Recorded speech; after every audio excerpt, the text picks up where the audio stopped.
할렐루야, 반갑습니다. 우리가 교회에 나오는 이유는 하나님께 예배드리기 위함입니다. 예배는 하나님께서 우리에게 주신 거룩한 예식입니다. 성도에게 있어서 가장 중요한 것은 예배입니다. 하나님은 예배드리는 자를 찾으신다고 말씀합니다. 예수님께서 사마리아에 있는 수가성에 들어가셨을 때 한 여인에게 하신 말씀입니다. 요한복음 4장 23절에 보면요, 아버지께 참되게 예배하는 자들은 영과 진리로 예배할 때가 오나니 곧 이때라. 아버지께서는 자기에게 이렇게 예배하는 자들을 찾으시느니라. 자, 하나님은 누구를 찾으십니까? 참되게 예배하는 자들을 찾으신다고 말씀합니다. 참되게 예배 드리는 자는 누구를 말합니까? 성령과 하나님의 말씀에 따라서 예배 드리는 자를 말하는 것입니다. 하나님은 이처럼 예배 드리는 자를 찾으신다고 말씀하고 있습니다. 자, 오늘 본문은 성전에서 이사야가 경험한 영적 체험이 기록이 되어져 있습니다. 이사야의 놀라운 영적 체험은 오늘날 예배에 대해서 우리들에게 잘 말씀하고 있습니다. 오늘 이 말씀을 통해서 하나님이 원하시는 예배자가 되는 이런 놀라운 은혜와 축복이 여러분들에게 임하기를 주님의 이름으로 축원합니다. 첫 번째로요, 이사야는 보좌에 앉으신 하나님을 보았습니다. 우시야 왕이 죽던 해에 이사야 선지자는요, 나라가 걱정이 됩니다. 우시야 왕이 52년 동안 나라를 통치하다가 죽었습니다.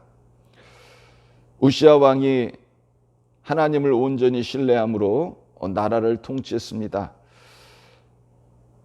그로 말미암아 나라가 안정이 되었죠.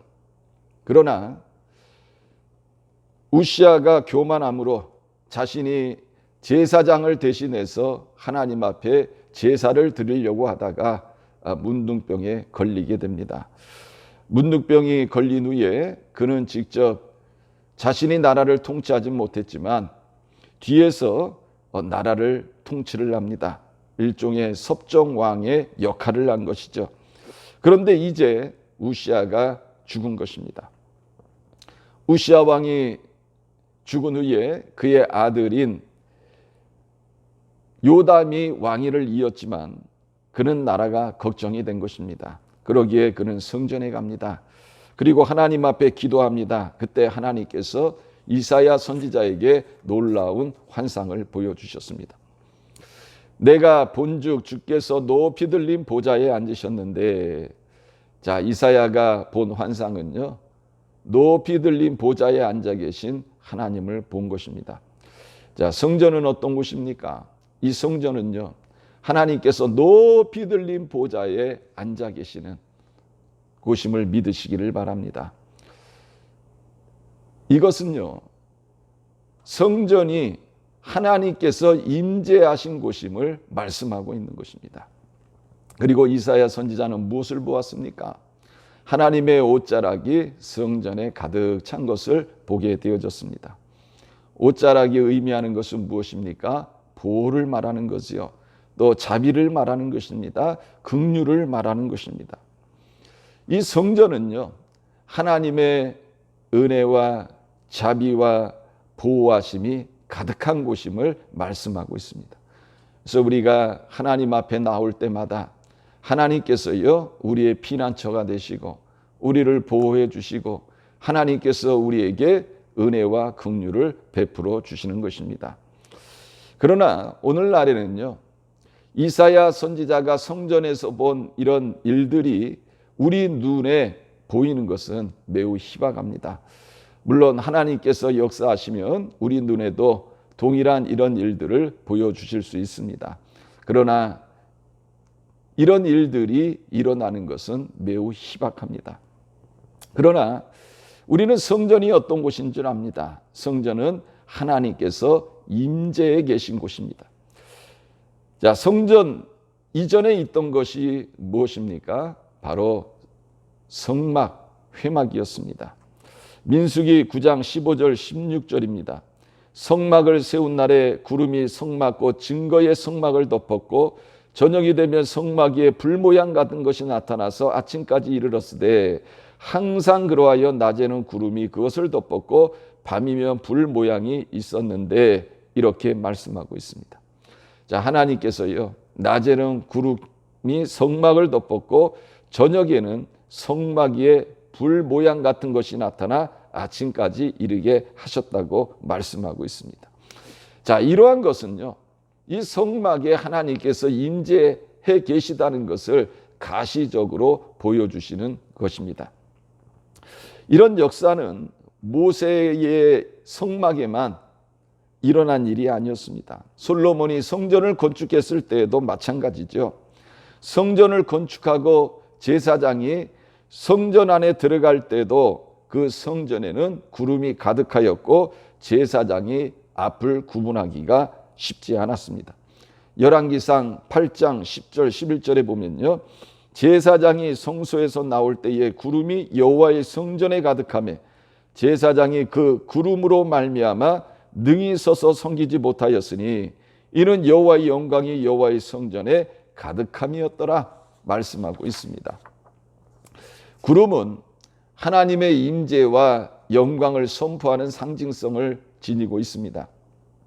레위기 16장 2절 말씀에 보면 여호와께서 모세에게 이르시되 내 형 아론에게 이르라 성소에 휘장한 법궤 위 속죄소 앞에 아무 때나 들어오지 말라 그리하여 죽지 않도록 하라 이는 내가 구름 가운데서 속죄소 위에 나타남이니라 말씀하고 있습니다.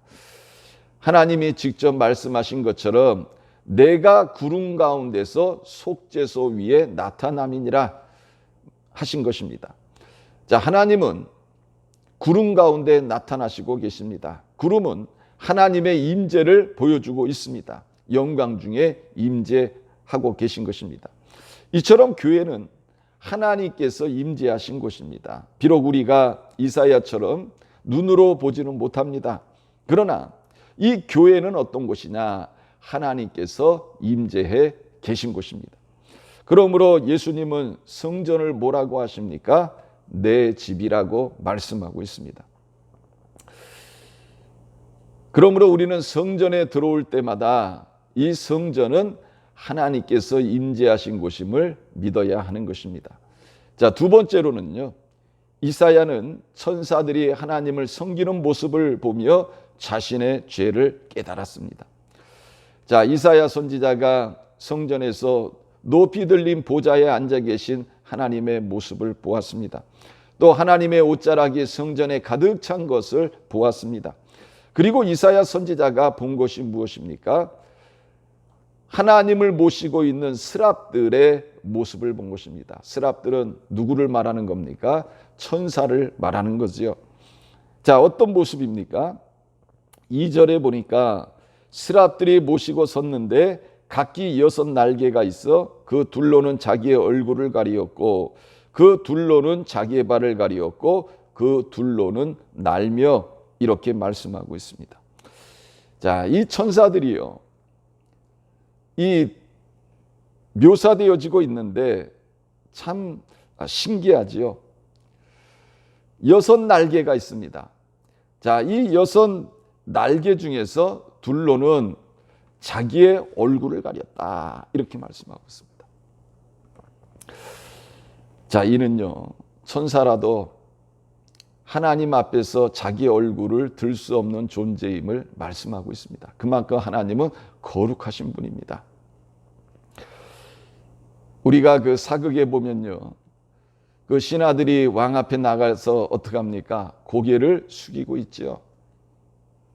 마찬가지로 이 천사라도 하나님 앞에서 고개를 들 수 없는 이러한 존재임을 보여주고 있는 것입니다. 하물며 우리 같은 죄인들은 어떻겠습니까? 하나님 앞에 나왔을 때에 감히 고개를 들 수 없는 이러한 존재가 바로 우리들 아닙니까? 그런데 하나님께서 우리를 구원해 주시고 하나님의 자녀 삼아 주시니 얼마나 감사합니까?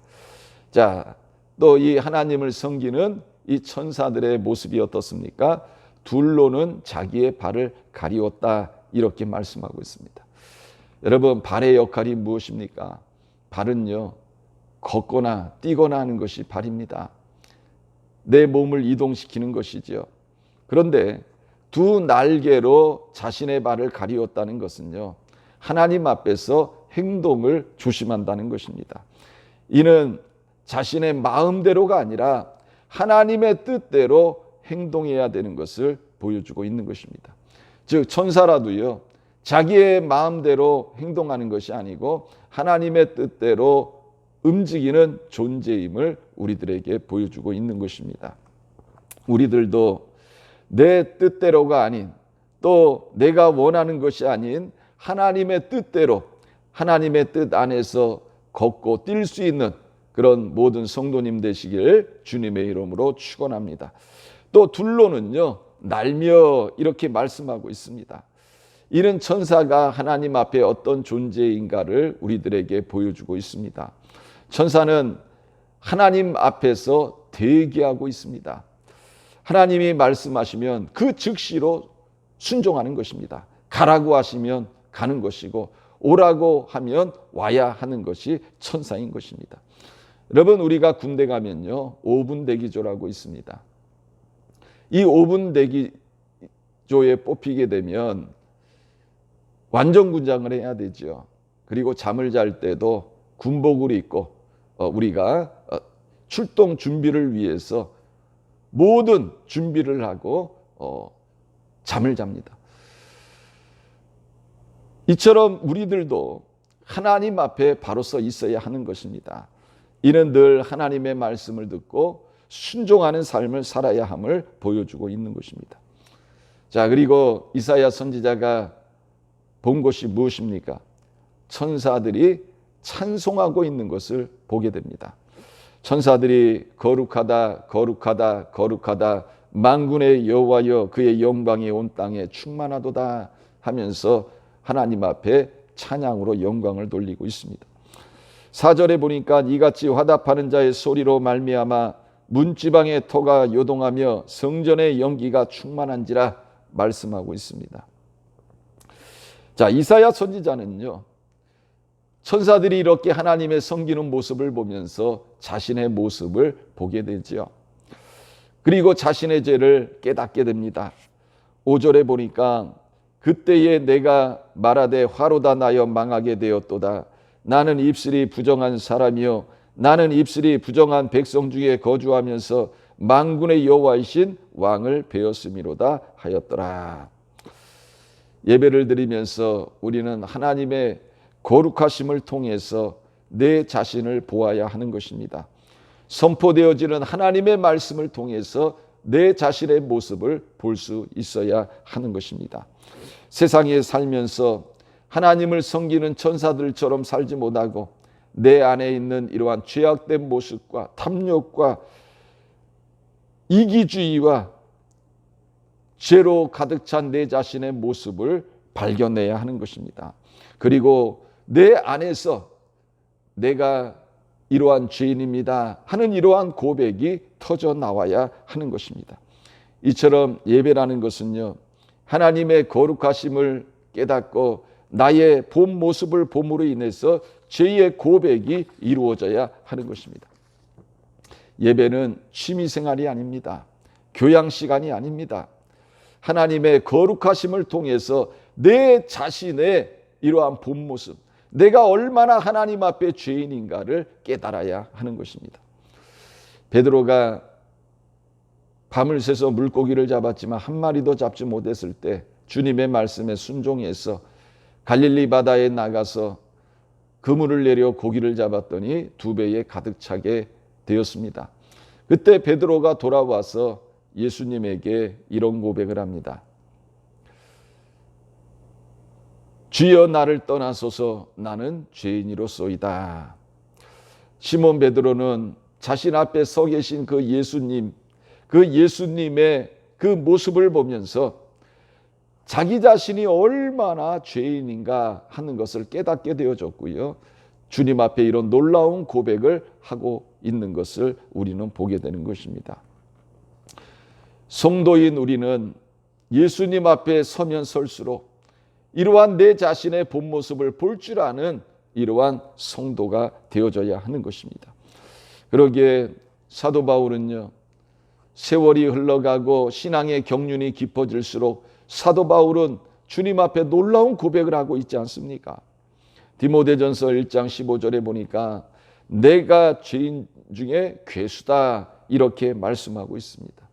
또 에베소서 3장 8절에 보면 모든 성도 중에 지극히 작은 자보다 더 작은 나에게 이렇게 말씀하고 있습니다.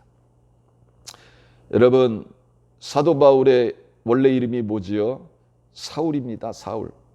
자, 사울의 뜻은요, 큰 자입니다. 그러나 이 사울이 예수님을 만난 다음에 자신의 이름을 뭐라 바꾸죠? 바울이라 바꿉니다. 이는 작은 자라는 뜻입니다. 사도 바울은 예수님을 만난 다음에 자신의 인생 속에서 이제 나는 작아지고 예수 그리스도만 커지는 이런 놀라운 역사가 일어나기를 원했던 것입니다.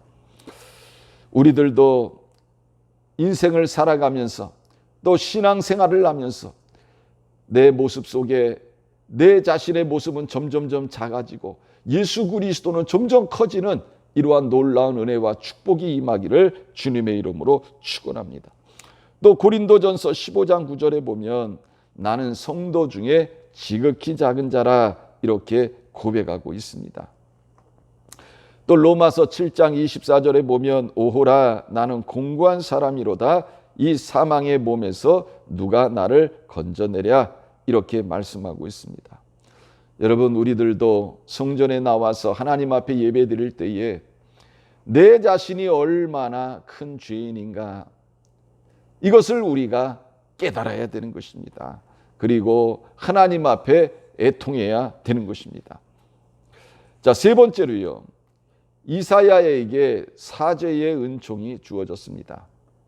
6절에 보니까 그때에 그 서랍 중에 하나가 부젓가락으로 제단에서 잡은 바 핀 숯을 손에 가지고 내게로 날아와서 그것을 내 입술에 대며 이르되 보라 이것이 내 입에 닿았으니 내 악이 제하여졌고 내 죄가 사하여졌느니라 하더라 이렇게 말씀하고 있습니다.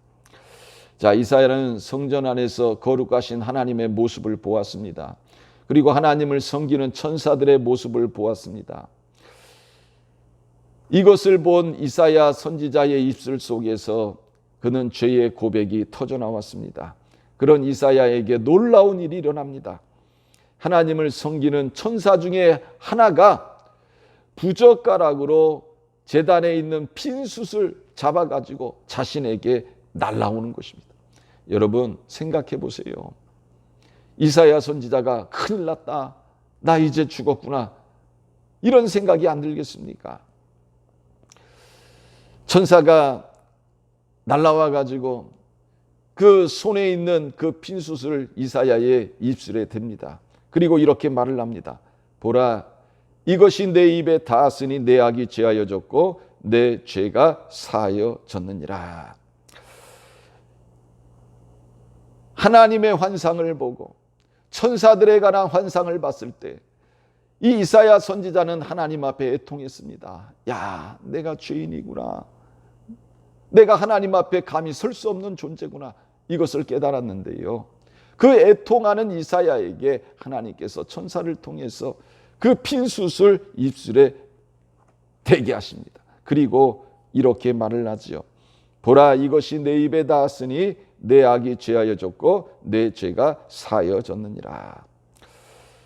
여러분 이사야 선지자가 자신의 죄를 깨달았습니다. 내가 죄인임을 알게 됐습니다. 그리고 애통합니다. 그런데 이 문제가 해결되지 않으면 이사야 선지자의 마음이 어떻겠습니까? 얼마나 공고하겠습니까? 그는 온전히 하나님 앞에 서 있지 못할 것입니다.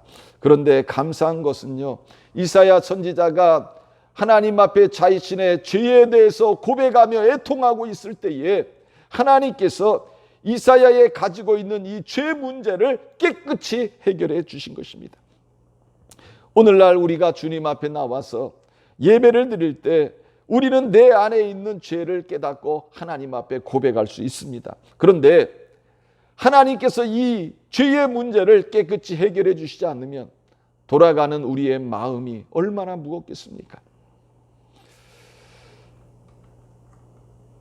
그러나 감사한 것은요, 하나님께서 우리의 이 죄 문제를 해결해 주신다는 것입니다.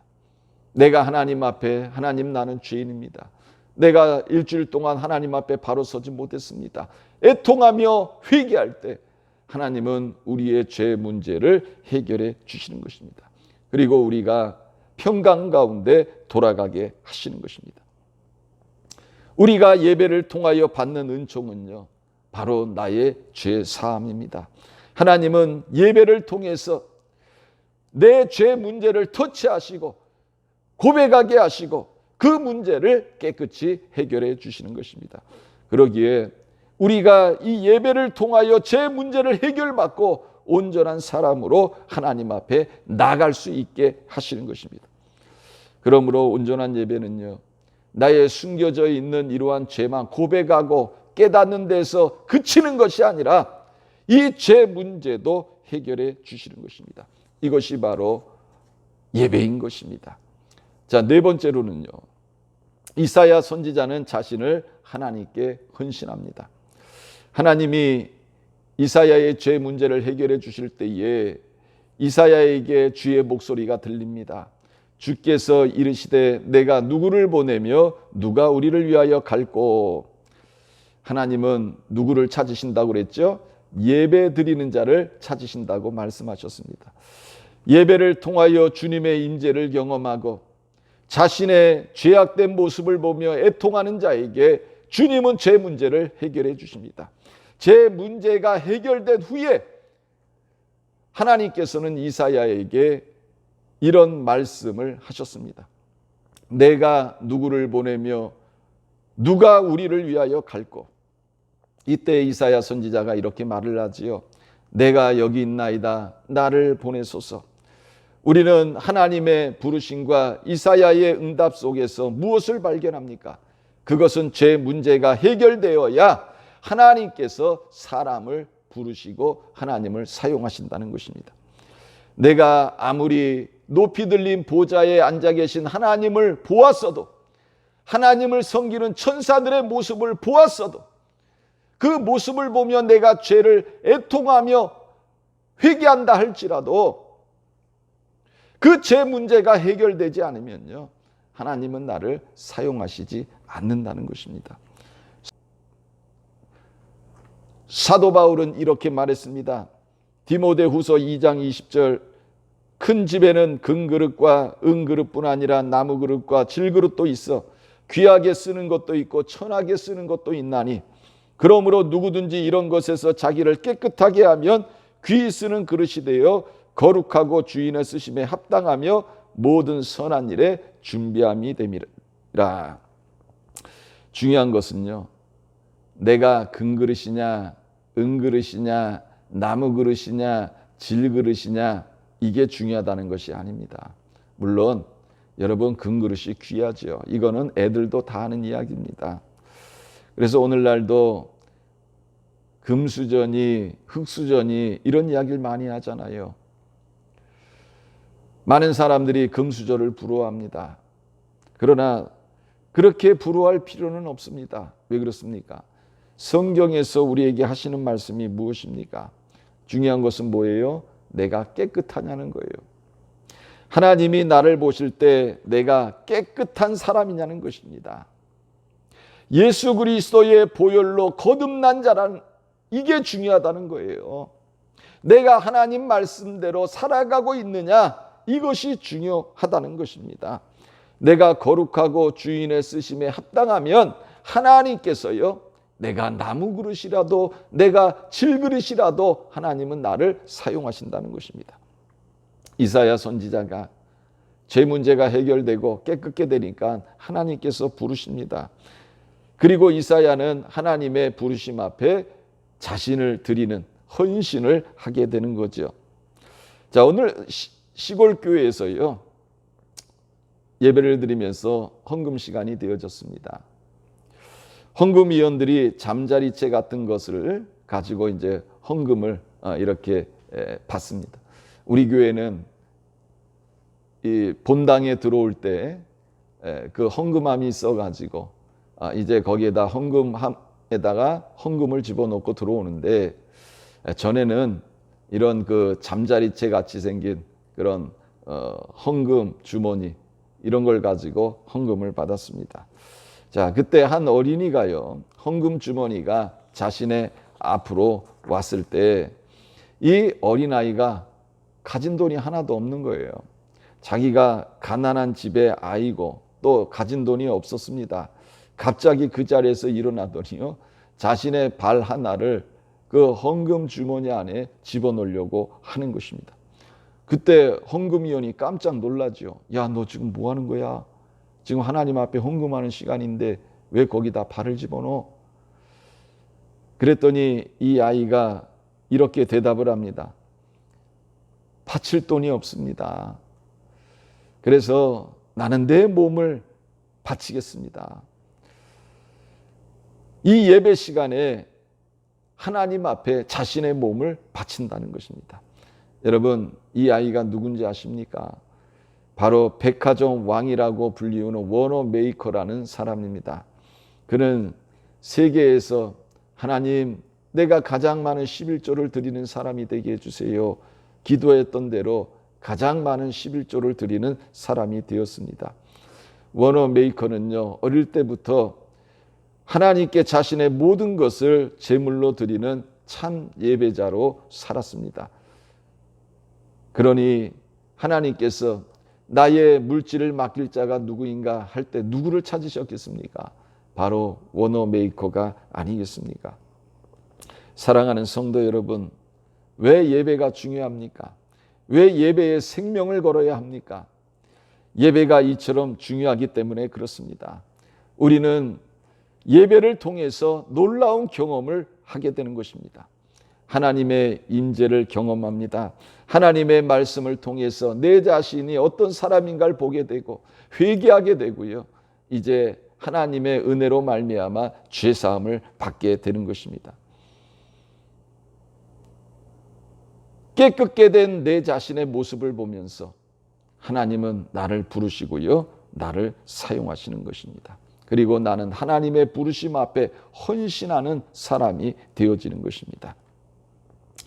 내 죄 문제가 해결되지 않으면 하나님은 결코 부르시지 않습니다. 나를 사용하시지 않습니다. 나에게 사명도 주시지 않는다는 것입니다. 이제 결론을 맺습니다.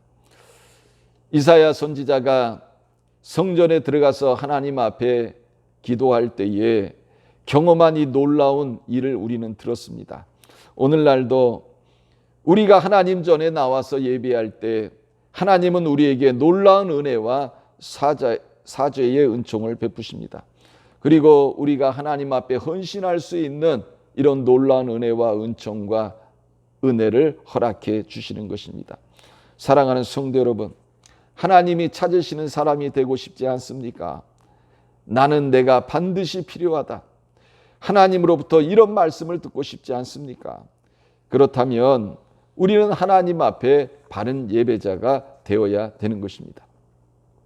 미국의 석유 재벌인 록펠러는요, 그의 어머니가 유언하기를 주일을 절대로 지켜라, 주일 예배에 지각하지 말아라, 예배 때 제일 앞자리에 앉아라, 목사님을 아버지로 섬겨라, 11조를 반드시 하나님께 드려라 하는 이 말을 철저하게 지켰습니다. 존 워너 메이커는 어떻습니까? 그를 대통령이 최신부 장관으로 임명하려고 할 때에 그는 이렇게 말을 했습니다. 내가 주일을 지키고 교회에서 내 아이들을 가르칠 수 있는 교사 자리를 허락하면 내가 장관직을 맡겠지만 그렇지 않으면 나는 맡지 않겠습니다. 단호하게 말한 것입니다. 그의 결심을 본 대통령이요, 그를 최신부 장관에 임명하면서 내가 절대로 주일에는 부르지 않겠습니다, 약속을 하고요, 최신부 장관에 앉혔던 것입니다. 그리고 그는 주일에 교회에 나가서 예배를 드리고 자신에게 주어진 이러한 직분을 감당하게 되어진 것입니다. 미국의 39대 대통령인 지미 카터는요, 대통령에 출마했을 때에 주의를 만나게 됩니다. 그러나 그는 고민하지 않습니다. 그는 대통령 유세를 다 중단을 하고 어디로 갔습니까? 교회로 갑니다. 그리고 하나님 앞에 예배를 드리고요, 자신에게 주어진 이러한 주일학교 교사의 직분을 감당합니다. 그를 따르던 100여 명의 기자들이 그렇게 해도 되는지, 이럴 여유가 있는지, 또 이런 시간이 있는지를 물었습니다. 그러자 지미 카터는 그 기자들에게 이렇게 말했습니다. 당신들도 각기 자기 교회에 가서 하나님 앞에 예배 드리십시오. 대통령 유세를 합니다. 그런데 얼마나 시간이 아깝고 또 분주하겠습니까? 그럼에도 불구하고 주일날 교회 가서 하나님 앞에 예배 드린 거예요. 이런 단호한 신앙의 자세가 결국 지미 카터를 대통령 자리에 나가게 한 것입니다. 하나님께서 은혜를 베푸셔서요, 지미 카터가 미국의 대통령이 되어진 것입니다. 카터 대통령이 미국의 대통령직에 있을 동안에는요, 사람들의 인기를 얻지 못한 것처럼 보여졌지만 그의 시대는 평화로운 시대였습니다. 세계가 전쟁으로 인하여 힘들어하지도 않았습니다. 국민들도 조용한 가운데 안정을 누리며 살았습니다. 큰 일을 벌이지 않았지만 평안의 시대였습니다. 그는 지금도 헤비타트 운동을 통해서요, 가난한 자들을 돌보며 그들의 집을 지어주며 그의 활동은 지금도 세계 평화를 위하여 왕성하게 진행되어지고 있습니다. 그 결과 2002년도에 노벨 평화상도 받게 되어졌습니다. 사랑하는 성도 여러분, 예배의 성공자가 되시길 바랍니다. 예배의 성공자가 인생의 성공자임을 믿으시길 바랍니다. 예배의 성공자를 하나님은 찾으십니다. 그리고 예배의 성공자를 하나님은 사용하십니다. 저는 여러분들이 예배의 성공자가 되어져서 하나님이 원하시는 모든 예배자로서 하나님 앞에 쓰임받기를 주님의 이름으로 축원합니다. 기도하겠습니다. 하나님 감사합니다. 우리도 다 예배의 성공자가 되게 하셔서 하나님이 원하시는, 하나님이 찾으시는 사람들이 되게 하시고 하나님이 주시는 놀라운 사명을 감당할 수 있는 하나님의 자녀들 되게 하여 주옵소서. 감사를 드리며 예수님의 이름으로 기도드렸습니다. 아멘.